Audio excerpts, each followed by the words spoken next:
Good morning to all the delegates. Welcome to the webinar on use of statistical tools in social science research. This is one of its kind initiative by young professors Santosh Bamannavar and Mr. Upadhyaya. We all know that we are in the midst of a lockdown and we are all facing a tougher lockdown conditions. During this, we thought of organizing a webinar so that all the academicians, scholars across India, even across the world, can meet up and discuss about the statistical tools in social science research.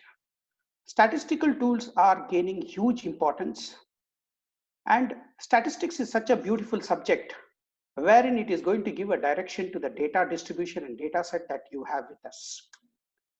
So, what is statistics? Everyone must be thinking about it. The statistics is nothing but it is going to give a beautiful direction to the data or a distribution of a data or the data set that you have. You have a facts, you have a data with you, and statistics will tell you how do you edit the data, how do you code the data, how do you classify the data, and then how do you tabulate the data. So you tabulate the data, then you do your analysis, then interpretation, and finally the statistics hypothesis testing will give you the inferences or the solutions or the answers to your objectives which you have chosen for your research study. In my second slide, next slide, I will talk about the levels of a data. So what is data? What kind of a data? There are different kinds of a data or scales of measurement that we have. And we also have a measures of position and measures of variability and measures of skewness. First, we will start with the levels of data. Next slide in know the data. How do you see your data? When you are analyzing the data, you will find different kinds of a data, a qualitative data, a quantitative data, and the discrete kind of a data, continuous kind of a data. So such data you have, and all the tools cannot be used for all the kinds of a data. So it's very important to understand what is the type of data that we have with us and how you are going to determine what is the tool that I have to use for this kind of a data. In my next slide,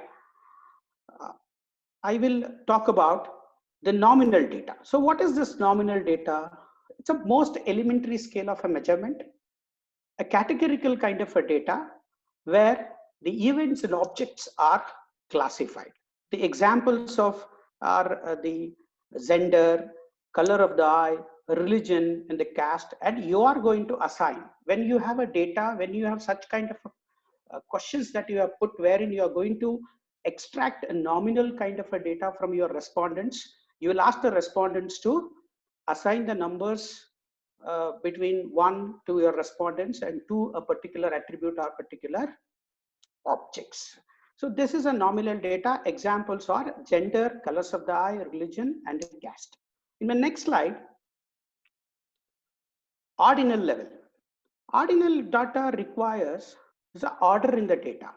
The numbers are used here to indicate the ranks, nothing more than that. The ordinal scale is used to arrange your individuals and objectives in a particular series or a sequence, maybe from highest to the lowest. For example, ranking your winners of the race. The running race is there. The first winner will get a first rank, the second winner will take the second rank. So when you rank it, there is a particular logic or a particular reason behind the assignment of these numbers to particular rank.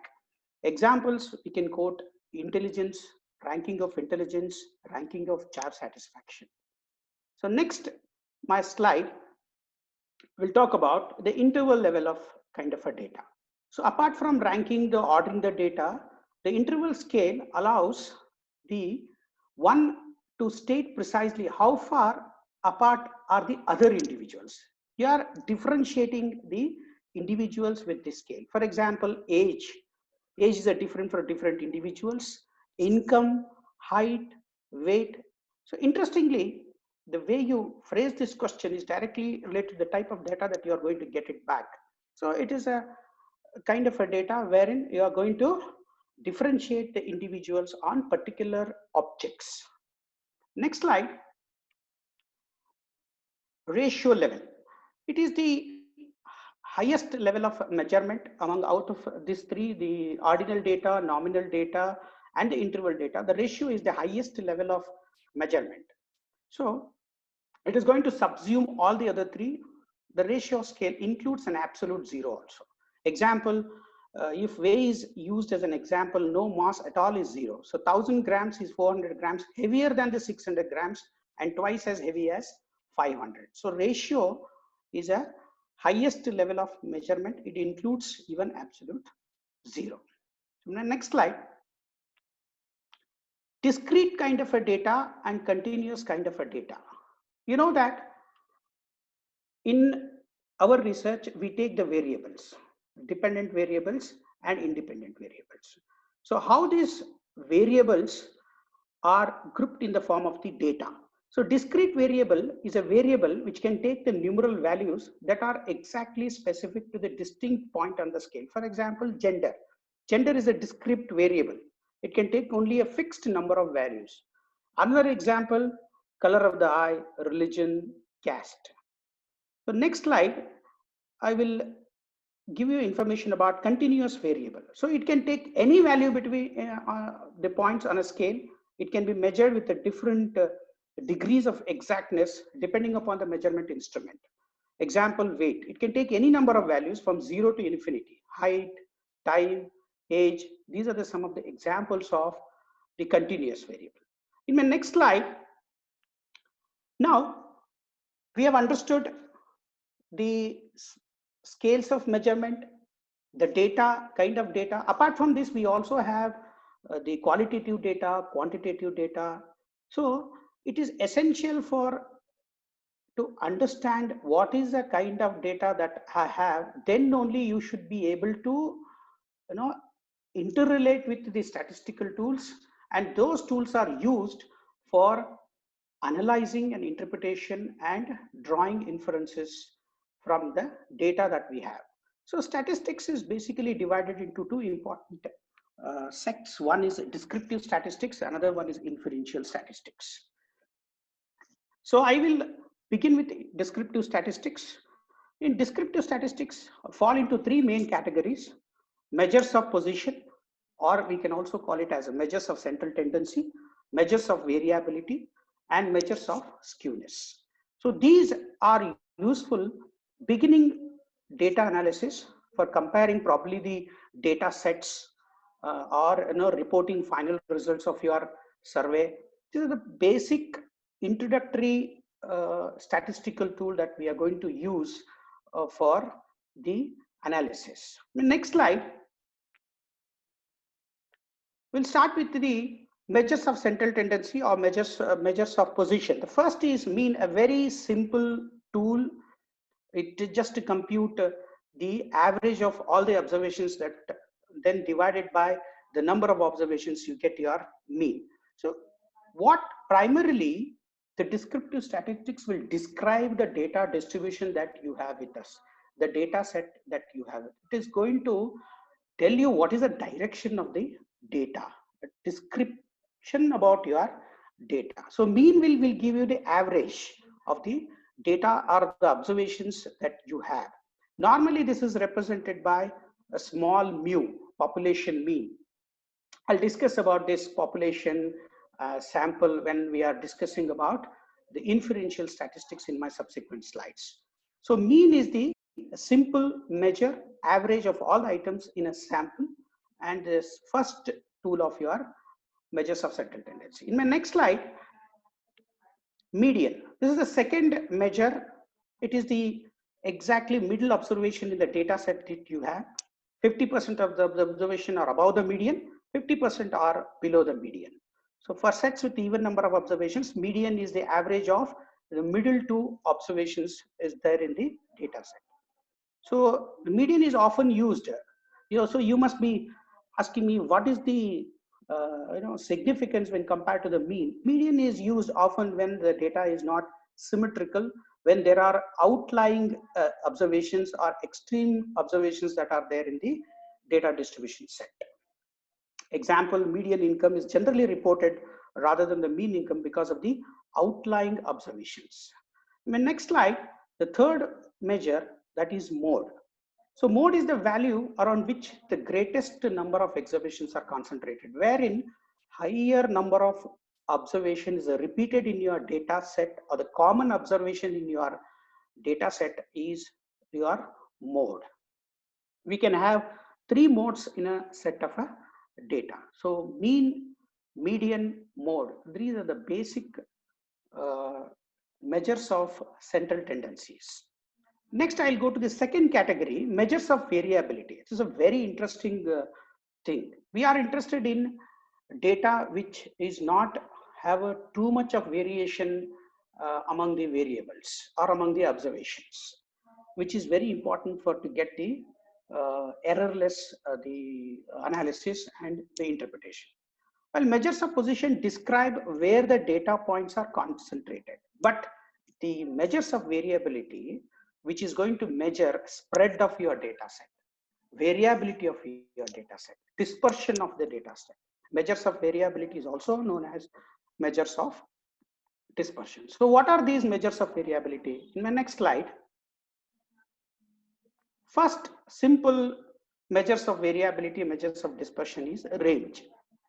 It is a difference between the largest observation and the smallest observation in the data set that you have with us. So using this range, we can say that what is the spread level of the data. So in everyday life, we use this the range measures of dispersion for which will give you the days high number, days low number. Stock market is the best example for the range, wherein you days high value of a share and days low value of a share. Okay. So this is the first simple measure of dispersion or variability. In my next slide, the second is variance. So unlike range, variance takes into consideration all the data points. A range will only consider highest value and the lowest value, but variance is going to take into account of all the entire data points that I have in the data distribution set. So if all the observations are same, obviously the variance will be 0. So more spread out the observations are, larger will be the variance. The next slide, standard deviation. This is the most widely used the measures of dispersion or a variability. All of you must be knowing about it, the standard deviation, which is the positive square root of the variance and is the most common measure of the variability. A standard deviation is going to indicate how close to the mean the observation are. See, mean, if your observations are spread, higher spread compared to the mean, then the data has more variations. There is a more variability. So larger the standard deviation, the more variation there is in the data set. So range, variance, and standard deviation. These are the 3 important measures of dispersion. That in my next slide, measures of skewness. So measures of position will describe your data. Measures of variability will tell you where your data are located, how they are dispersed, what is a variation. But the measures of skewness will tell you whether the data is symmetrically distributed or the shape of the distribution. We know that the normal distribution, De Moivre's normal distribution, which is used for analysis of the data which is normally distributed, the bell curve, wherein the outlier are the critical regions and the middle part of the bell curve is the acceptance region. So skewness will give you the shape of the distribution or symmetrical distribution. So most people are familiar with this. As I said, it's normal distribution and bell-shaped curve. So many of us, we are normally like to have a distribution of a data which is normal in nature. My next slide. So We have seen now measures of position, central tendency, measures of variability, and measures of skewness. Now let move on to a little bit of advanced thing. So how the first step is in the data analysis is to determine what you want to know, what is your purpose in analyzing the data, and ideally you have collected the data, and you are now looking into the what is a kind of statistic tool that I'm going to use for analyzing this data. So we have seen now description. Now we will see another two important categories is comparison of the data and association of the data. The next slide, description, we have discussed already in the previous slides. Let's move to the next slide. So comparison. So what is a common goal? See, normally you will not have a one single group of a data. You will have two groups or more than two groups. So your research aim is to understand whether there is any difference exist between these two groups in terms of mean, in terms of variance. Yeah. Example that I have quoted here, for example, people who are using one particular service provider are defecting to the another service provider, then you would like to know who have defected to the other service provider and who have decided to loyal to the existing service provider. What is the difference? What are the parameters? Why they are defecting? So these are the common examples that we normally would be interested in when we are doing a research. What is the differences of means of these two groups? What are the differences of variances of these two groups? So we can analyze these many types of differences used, including correlation coefficients, proportions, and also percentages. So this is a statistic used determined by the type of data that you have for comparing your groups. In the next slide, see examples of these tests which are used for comparing the groups. The chi-square, it's a common test where you are trying to understand your observed frequencies and expected frequencies, the difference between your observed frequencies and expected frequencies. And the chi-square test is also used for goodness of fit of your the data that you have with us. So chi-square is the first test for use for comparing the data. In the next slide, t-test is a commonly used test which compares means of the two groups and then determines whether these two means are different enough to be a statistically different. So this word is very important, statistically different. So t-test is a common statistical that we use for comparing the means of the two groups. The next slide, analysis of variance. One-way analysis. This t-test is used for differences between two groups frequently, but every time naturally you will not have only two groups. You will have more than two groups, three groups. So in those cases, we often rely upon the analysis of variance. So to tell us exactly whether these groups which we have are different on some variable of interest. So normally you choose variables, dependent variables and independent variables, depending upon your objectives that you have set from your research topic. And after doing your literature review, you define the research problem. From the research problem, you frame your objectives. From the objectives, you frame your hypothesis.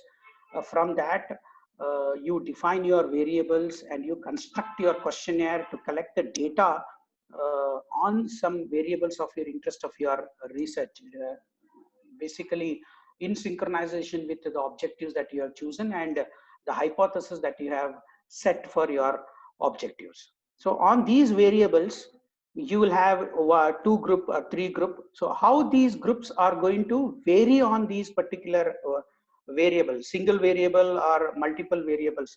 We call it as MANOVA, variable analysis of variance. That is MANOVA. So analysis of variance will give you the differences that exist between more than two groups. Normally for two groups, we use a t-test. For analysis of variance, we use for more than two groups. In my next slide, factorial analysis or factorial analysis of variance. See, every time the two or more variables you choose, dependent variables must be too many or independent variables must be too many, then how these variables move on to a third variable. So varying the levels of two variables or more variables on a third variable. So in such cases, we are unable to use this analysis of variance. So what we do is we go into a factorial analysis of variance. We are interested in the variance, important variance. So you try to group these variables into factors. So this is called as a factorial analysis of variance, which is going to analyze the impact of both the variables independently as well as jointly to determine how this is going to affect the another variable of interest. So this is about a basic, the introduction part of the statistical tools, kind of a data, that what is the type of a data, how you have to choose the statistical tools, and what is the descriptive statistics is all about, what are the different types of tools of descriptive statistics. Okay, then what is the association kind of a test, what is the comparative kind of a test. That's what we have discussed in this the whole presentation that we have with us. Thank you.